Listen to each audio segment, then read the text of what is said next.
विद्यार्थी मित्रांनो, गुरुकृपा क्लासमध्ये आपणा सर्वांचं स्वागत आहे। आपण आपल्या वन शॉट रिव्हिजन सिरीज यामध्ये आतापर्यंत गणित विषयाचे गणित 1 मधील पहिलं प्रकरण 2 चलातील रेषीय समीकरण, दुसरं प्रकरण वर्ग समीकरण, तिसरं प्रकरण अंकगणिती श्रेणी, यानंतर चौथं प्रकरण जे अर्थनियोजन आहे ते यावर्षीच्या सिलेबस मधून आपल्यासाठी वगळण्यात आलेलं आहे। जे पाचवं प्रकरण आहे ते आहे संभाव्यता।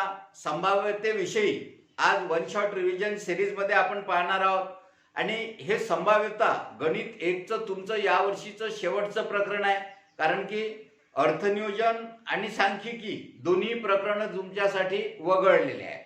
तर या संभाव्यतेमध्ये वन शॉट रिव्हिजन सिरीज मध्ये संभाव्यतेमध्ये एकूण 4 सराव संच आहे। 5.1, 5.2, 5.3 आणि 5.4। तर हे जे प्रकरण आहे संभाव्यता, या संभाव्यतेमध्येच या प्रकरणाचा अर्थ आहे। संभाव्यता म्हणजे शक्यता। आता हे संभाव्यता म्हणजे काय आहे, तर आपल्याला माहित आहे की आठवड्याचे जे दिवस आहेत ते 7 दिवस येतात। त्यामधून कोणत्याही एका दिवशी जर आपण एखादं काम ठरवलं तर त्याची जी शक्यता आहे ती 7 पैकी 1 दिवस येणार आहे, म्हणजे त्याची संभाव्यता 7 पैकी 1 दिवस होणार आहे। तर हे जे शक्यता असतात या शक्यतेला निष्पत्ती असं म्हणतात। पहा या ठिकाणी संभाव्यतेमध्ये समजा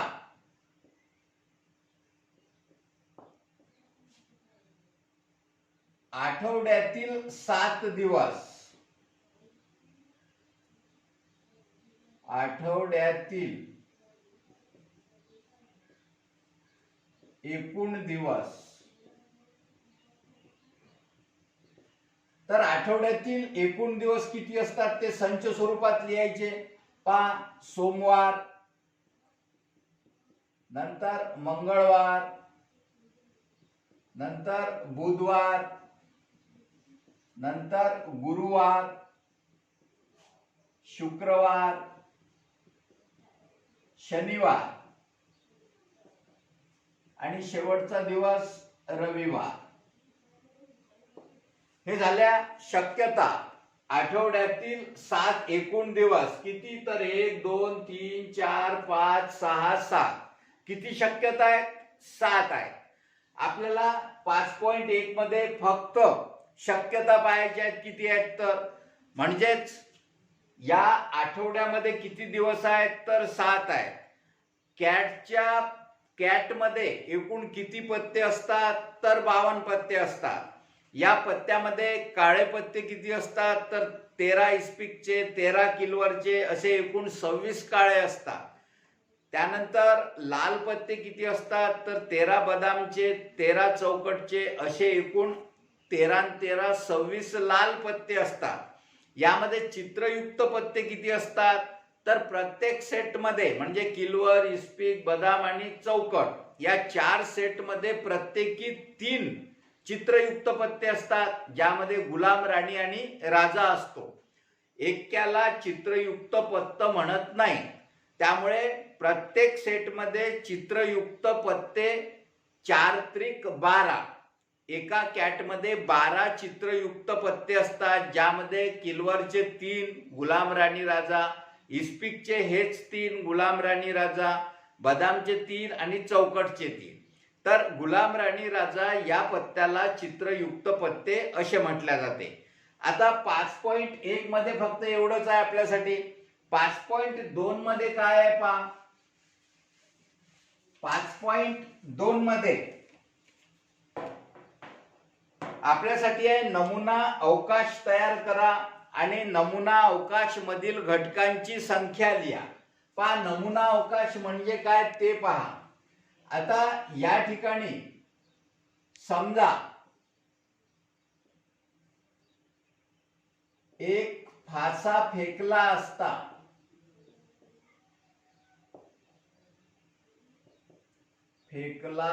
असता, मिळणारा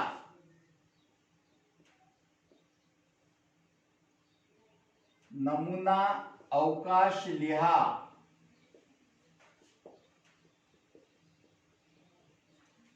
एक फासा फेकला असता मिळणारा नमुना अवकाश लिहा.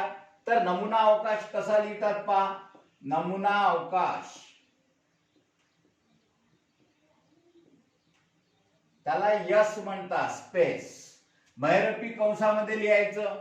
एक फासा फेकला. फासा म्हणजे आपली सापशिडीची जी गुळगुळी असते ती गुळगुळी फासा. त्या फाशावर 1 पासून 6 पर्यंत अंक असतात. 1 2 3 4 5 आणि 6. हा झाला एक फासा फेकला असता मिळणारा नमुना अवकाश. यस बरोबर 1, 2, 3, 4, 5, 6. आता घटकांची संख्या म्हणजेच n ऑफ s या नमुना अवकाश मधील n म्हणजेच नंबर ऑफ स्पेस नमुना अवकाश, या नमुना अवकाश मधील घटकांची संख्या किती आहे. तर 1 2 3 4 5 6. n ऑफ s बरोबर 6. आणखीन एक उदाहरण घेऊ आपण. समजा एक नाणे फेकले असता मिळणारा नमुना अवकाश लिहा.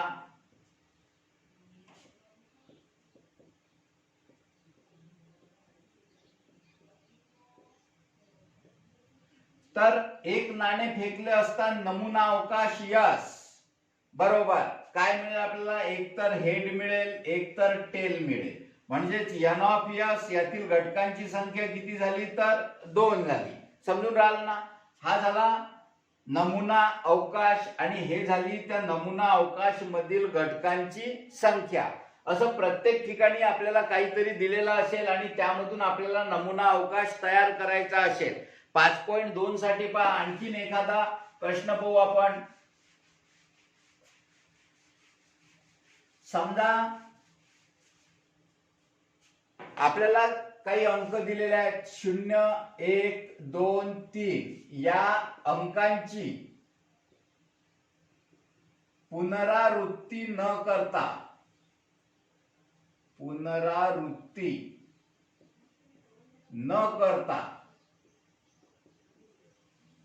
2 अंकी संख्या तयार करण्यासाठीचा नमुना अवकाश लिहा.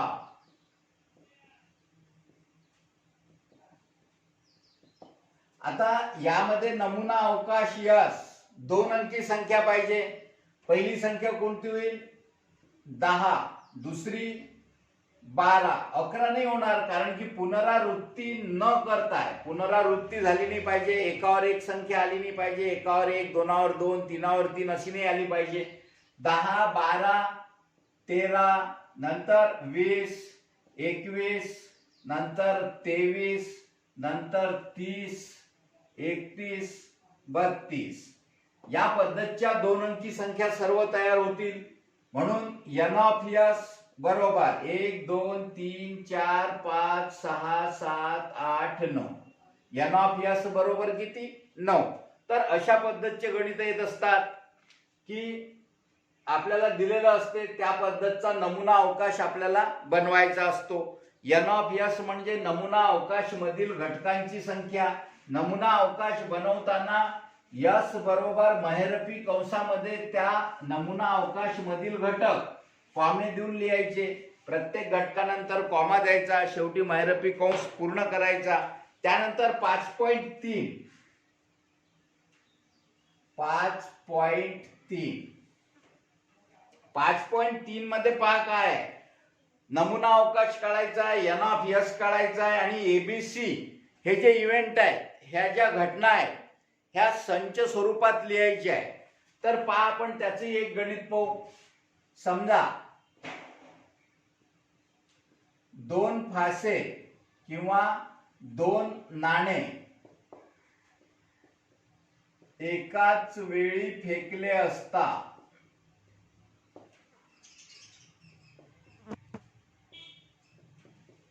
मिळणारा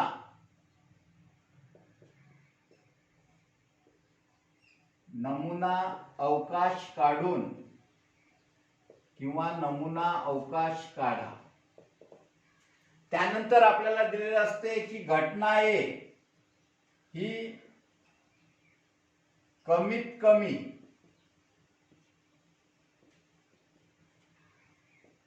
एक छापा मिळण्याची आहे.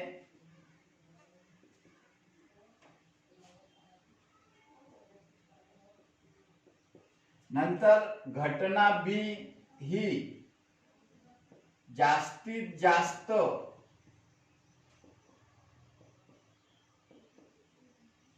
एक काटा मिळण्याची आहे.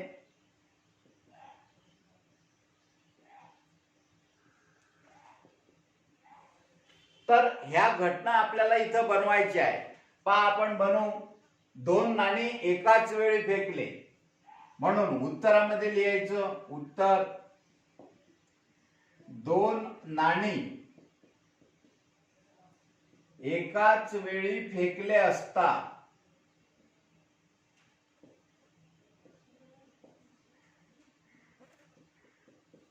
मिळणारा नमुना अवकाश. नमुना अवकाशला काय म्हणतात? Yes, space. 2 नाणी फेकली. पहिल्या नाण्यावर समजा काटा मिळाला, दुसऱ्या नाण्यावर काटा मिळाला. पुन्हा 2 नाणी फेकली, पहिल्यावर काटा, दुसऱ्यावर छापा. पुन्हा 2 फेकली, पहिल्यावर छापा, दुसऱ्यावर काटा. पुन्हा 2 फेकली, पहिल्यावरही छापा आणि दुसऱ्यावरही छापा. एवढ्या निष्पत्ती राहतील, यापेक्षा जास्त निष्पत्ती होणार नाही. म्हणून n ऑफ s बरोबर किती? 4. आता आपल्याला इव्हेंट दिलेले आहेत, घटना दिलेल्या आहेत A आणि B. यामध्ये घटना A ही कमीत कमी एक छापा मिळण्याची आहे. कमीत कमी एक छापा मिळण्याची आहे.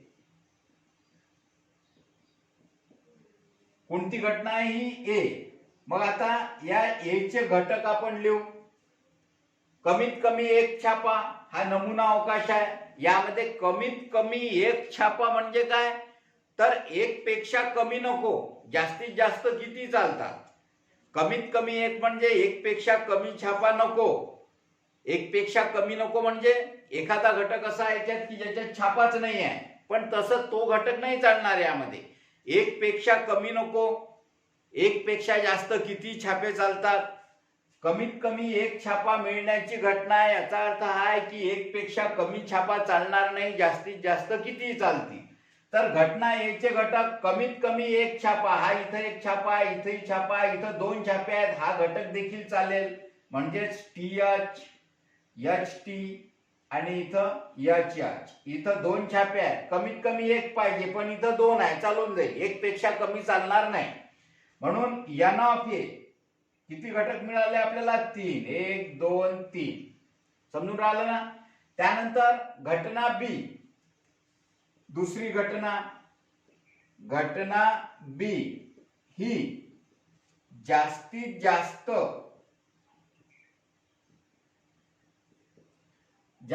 जास्त एक काटा मिळण्याची आहे. एक काटा मिळण्याची आहे. म्हणून B चे घटक लिहू आपण. जास्तीत जास्त एक म्हणजे एक पेक्षा जास्त चालत नाहीत. कमी कमी किती चालतात? जास्तीत जास्त एक म्हणजे एक पेक्षा जास्त नको. कमीत कमी किती चालतील? नसला तरी तोही घटक चालून जाईल, पण जास्तीत जास्त एकच पाहिजे. एक पेक्षा जास्त चालणार नाही. तर जास्तीत जास्त एक काटा, कमीत कमी कितीही काटे चालतील. या ठिकाणी हे 2 काटे आहेत. जास्तीत जास्त एक पाहिजे म्हणून हा घटक आपल्याला चालणार नाही. जास्तीत जास्त एक काटा हा T, इथं एक काटा आहे. पहिला घटक TH होईल. दुसरा घटक हा एक काटा आहे HT होईल. आणि यामध्ये काटाच नाही आहे म्हणजे जास्तीत जास्त एक काटा, म्हणजे एक पेक्षा जास्त काटे चालत नाहीत, कमीत कमी काही चालते, म्हणजे हे काटा नसला तरीही चालते. म्हणजेच एन ऑफ बी बरोबर 3. 1 2 3. समजून राहिलं नाही? जास्तीत कमीत कमी एक म्हणजे एक पेक्षा कमी नको. जास्तीत जास्त किती चालतात? आता जास्तीत जास्त एक म्हणजे एक पेक्षा जास्त नको, कमीत कमी कितीही चालतात. समजून राहिलं? तर या पद्धतीच्या ह्या घटना आहेत. या पद्धतीच्या घटना आपल्याला काढता येतात. या ठिकाणी आपण हे 5.3 पाहून राहिलो. 5.3 मध्ये नमुना अवकाश मधील घटकांची संख्या, त्यानंतर घटना, घटनेचे घटक कसे मांडायचे, संच स्वरूपात घटना कशा लिहायच्या, या पद्धतीचा आपण या भागामध्ये शिकलेलो आहोत. नंतर 5.4 या प्रकरणाचा शेवटचा सराव संच आहे. या 5.4 मध्ये काय असते पहा. आपल्याला या 5.4 मध्ये संभाव्यता काढायची असते. पहा इथं आपण लिहू, असं एक गणित देतो मी. पहा इथं लक्ष द्या. समजा एक फासा फेकला असता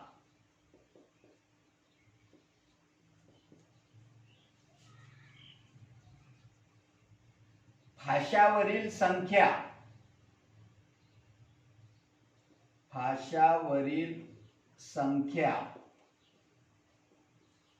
ही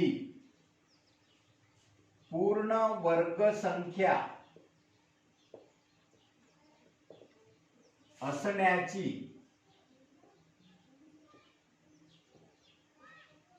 संभाव्यता काढा. या पद्धतीचा प्रश्न असतो. हा प्रश्न कसा सोडवायचा तर पहा. उत्तरामध्ये लिहायचं, एक फासा फेकला असता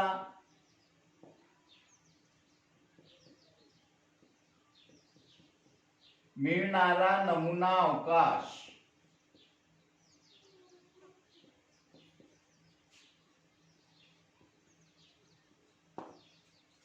यस बरोबर. एक फासा फेकला, काय मिळणार आहे? एक तर 1 मिळेल, 2 मिळेल, 3 मिळेल, 4 मिळेल किंवा 5 मिळेल किंवा 6 मिळेल. या पद्धतीचे घटक आपल्याला मिळतील. तर एन ऑफ एस बरोबर किती होईल? 6. एन ऑफ एस बरोबर 6. त्या गुडगुडीवर 6 अंक असतात. या ठिकाणी आपल्याला प्रश्न दिलेला आहे की फेकला असता फाशावरील संख्या ही पूर्ण वर्ग संख्या असण्याची संभाव्यता काढा. समजा घटना ए ही फाशावरील संख्या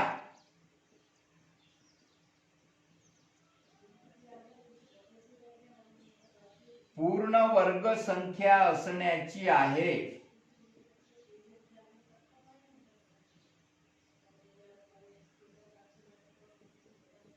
फाशावरील संख्या ही पूर्ण वर्ग संख्या आहे. मग ए चे घटक लिहू आपण. पूर्ण वर्ग संख्या पाहायचा. 1 कितीचा वर्ग आहे? 1 चा. 4 कितीचा वर्ग आहे? 2 चा. बाकी संख्या कोणत्याच संख्येचा वर्ग नाही. म्हणजे ह्या झाल्या पूर्ण वर्ग संख्या 1 आणि 4. एन ऑफ ए बरोबर किती? 2. इथं एन ऑफ एस बरोबर किती? तर 6. आपल्याला संभाव्यता काढायचा आहे, म्हणजे पॉसिबिलिटी ऑफ ए. पॉसिबिलिटी म्हणजे संभाव्यता. ए या घटनेची संभाव्यता कोणतं सूत्र असते? तर एन ऑफ ए छेद N of S. N of A बरोबर किती? 2 आणि एन ऑफ एस बरोबर किती? 6. बे एक बे बेत्रिक 6 म्हणजेच 1/3. म्हणून पी ऑफ ए बरोबर 1/3. समजलं गणित? या पद्धतीचे आपल्याला संभाव्यता काढायची असते. इथे तुम्हाला विचारू शकतात की फाशावरील अंक पूर्ण वर्ग संख्या असण्याची संभाव्यता काढा. फाशावरील अंक विषम संख्या असण्याची संभाव्यता काढा. विषम संख्या कोणत्या आहेत? 1 3 आणि 5. फाशावरील अंक समसंख्या असण्याची संभाव्यता काढा. 2 4 आणि 6. भाषावरील अंक मूळ संख्या असण्याची संभाव्यता काढा. यामधील मूळ संख्या कोणत्या आहेत? तर पहिली मूळ संख्या 2 आहे, त्यानंतरची मूळ संख्या 3 आहे आणि तिसरी मूळ संख्या 5 आहे. हा जो 1 आहे, हा 1 ही मूळ संख्याही नाही आणि संयुक्त संख्या देखील नाही. 1 ला मूळ संख्याही म्हणता येणार नाही तर संयुक्त संख्या देखील म्हणता येत नाही.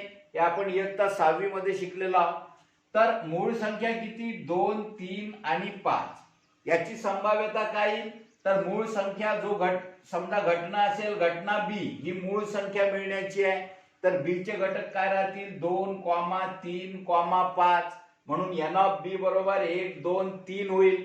मग आता P of B, possibility of B equal n of B upon n of S, n of B छेद n ऑफ एस म्हणजेच 3/6 म्हणजेच 1/2. या पद्धतीचा तुमचा हा 5.4 सराव संच, या प्रकरणाचा शेवटचा सराव संच. संभाव्यतेमध्ये काहीही नाही आहे.